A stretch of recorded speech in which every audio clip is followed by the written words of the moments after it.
সম্পদ যে মানুষের জীবনকে বিপদের মুখে ঠেলে দেয়, এটা নতুন কিছু নয়। আর আজ যখন পৃথিবী মানুষের হাতের মুঠোয়, তখন অহরহ ঘটনা মানুষের জানা। সম্পদের জন্য যে একটি মহাদেশের মানুষের ভাগ্যে দুর্দশা নেমে আসে, সেটা হয়তো সকল মানুষের জানা থাকার কথা না। আজ আমরা জানব সেরকম একটি মহাদেশের সুপরিকল্পিত ও নির্লজ্জ লুণ্ঠনের ঘটনা সম্পর্কে। 15 নভেম্বর 1884।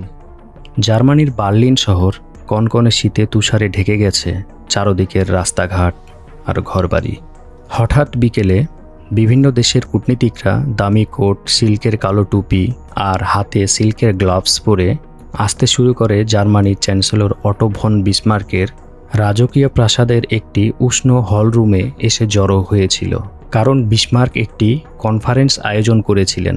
বিসমার্ক ধীর পায়ে হেঁটে হলরুমে উপস্থিত হন। দেওয়ালে টাঙানো মানচিত্রটির দিকে একটি কাঠের কাঠি দিয়ে ইঙ্গিত করেন। টেবিলের উপরে রাখা পেন্সিল আর স্কেল দিয়ে ম্যাপ আঁকা শুরু করেন। সেদিন বিলাসবহুল ঘরে দামি মদের গ্লাস হাতে হাসিমুখে যে মানুষগুলো দাঁড়িয়েছিলেন, তারা হয়তো কোনোদিনও সেই মহাদেশে পা রাখেননি। পেন্সিল আর স্কেল দিয়ে সোজা সোজা দাগ টেনে একটি মহাদেশের শতকোটি মানুষের ভাগ্য চিরতরে বদলে দিয়েছিল। কথা হচ্ছে, কেন এই কনফারেন্স, কেন নতুন করে ম্যাপ আঁকা, আর কারা এতে উপকৃত হয়েছিলেন? 1840 সাল। ইউরোপে তখন দ্বিতীয় শিল্প বিপ্লবের ঢেউ। শিল্প বিপ্লব ব্রিটেনের সীমাবদ্ধতা থেকে বেরিয়ে ছড়িয়ে পড়ে পুরো ইউরোপে। ইংল্যান্ডের ম্যানচেস্টারে তখন প্রতিদিন হাজার হাজার গজ কাপড় তৈরি হচ্ছে। বেলজিয়ামের কারখানায় গলছে লোহা। জার্মানিতে নতুন নতুন ট্রেন লাইন বসছে। সব কিছুই ঠিক আছে, কিন্তু কলকারখানা চালু রাখার জন্য প্রয়োজন কাঁচামালের, রাবার, তামা, পাম অয়েল, সোনা, হীরা ইত্যাদি।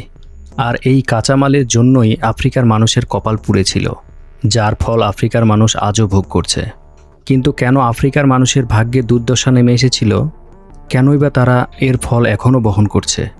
কলকারখানা চালু রাখার জন্য যেসব কাঁচামাল প্রয়োজন ছিল, সেগুলোর অফুরন্ত ভাণ্ডার ছিল আফ্রিকায়। ইউরোপীয়রা আফ্রিকাকে ডার্ক কন্টিনেন্ট বা অন্ধকার মহাদেশ বলে ডাকত। কিন্তু এই শব্দটি কাদের জন্য ব্যবহার করা হয়েছে? আফ্রিকানদের জন্য নাকি ইউরোপীয়দের জন্য, যারা এই মহাদেশ সম্পর্কে কিছুই জানত না? তা নিয়ে এখনও ধোঁয়াশা আছে।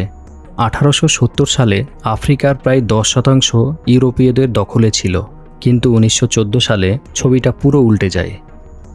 মাত্র 44 বছর, একজন মানুষের জীবনের প্রায় অর্ধেক সময়ের মধ্যে পুরো আফ্রিকা দখল হয়ে যায়। 1800 সাল। এ সময় ইউরোপীয়রা আফ্রিকার উপকূল থেকে বাণিজ্য করত। আফ্রিকার ভিতরে ঢোকার মতো সাহস পেত না। এর মূল কারণ ছিল এখানকার ম্যালেরিয়া।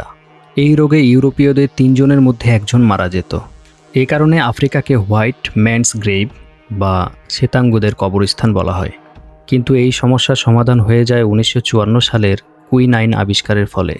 এই আবিষ্কারও আফ্রিকার মানুষের জন্য দুর্দশা বয়ে নিয়ে আসে। আফ্রিকার মানুষ নির্যাতিত হতে শুরু করে। সব কিছুর একজন স্রষ্টা থাকে, তেমনি আফ্রিকা দখলের একজন স্রষ্টা ছিলেন বেলজিয়ামের রাজা দ্বিতীয় লিওপোল্ড। ছোট্ট একটি দেশ, যার কোনো নৌবাহিনী বা সেনাবাহিনী কিছুই নেই। কিন্তু লিওপোল্ডের মাথায় ছিল এক অবিশ্বাস্য পরিকল্পনা। নিজের ব্যক্তিগত টাকায় গড়ে তোলেন international association of the exploration and civilisation of Congo. এই নামটা যতটা সুন্দর, ততটা ভয়ঙ্কর। লিওপোল্ড বিভিন্ন সম্মেলনে গিয়ে বক্তৃতা দিতেন। আমি কঙ্গোর মানুষদের দাসপ্রথা থেকে মুক্ত করতে চাই, তাদের সভ্য করতে চাই। আমি কোনো সম্পদ নিতে আসিনি, মানবতার সেবা করতে এসেছি। সবাই তার কথা বিশ্বাস করেছিলেন, আর এই বিশ্বাসই কাল হয়ে দাঁড়ায় অসহায় মানুষগুলোর। এই মানবতার ফেরিওয়ালা গোপনে অভিযাত্রী হেনরি মর্টন স্টালিনকে নিয়োগ দিয়েছিলেন। কথা এখানেই, কেন স্টালিনকে নিয়োগ দেওয়া হয় আর স্টালিনের কাজই বা কী? সেই সময় আফ্রিকার মানুষরা নিজস্ব ভাষার বাইরে কোনো ভাষা পড়তে বা বুঝতে পারত না। এই সুযোগকে কাজে লাগিয়ে লিওপোল্ড স্টালিনের মাধ্যমে উপজাতিদের বিভিন্ন চুক্তিতে সই করিয়ে নিয়েছিলেন। এভাবে প্রায় 450টি চুক্তি সম্পাদন করা হয়। ফ্রি স্টেট বলে বলে বেলজিয়ামের চেয়ে প্রায় 76 গুণ বড় ভূখণ্ড লিওপোল্ডের ব্যক্তিগত সম্পত্তিতে পরিণত হয়। 1908 সাল। ব্রিটিশ সাংবাদিক এডমন্ড মোরেল এবং আইরিশ কূটনীতিক রোজার কেসমেন্ট একটি ভয়াবহ তথ্য ফাঁস করে দেন। লিওপোল্ডের শাসনামলে 1885 সাল থেকে 1908 সালের মধ্যে কঙ্গোতে প্রায় 1,30,00,000 মানুষ মারা যায়। এই জন্যই লিওপোল্ড তার ক্ষমতা ছাড়তে বাধ্য হয়। কিন্তু এতদিনে যা হওয়ার তা হয়ে গেছে।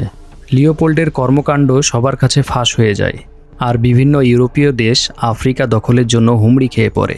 ঠিক তখনই জার্মানির চ্যান্সেলর অটো ভন বিসমার্ক একটি শান্তিপূর্ণ সমাধান বের করে, বার্লিন কনফারেন্স।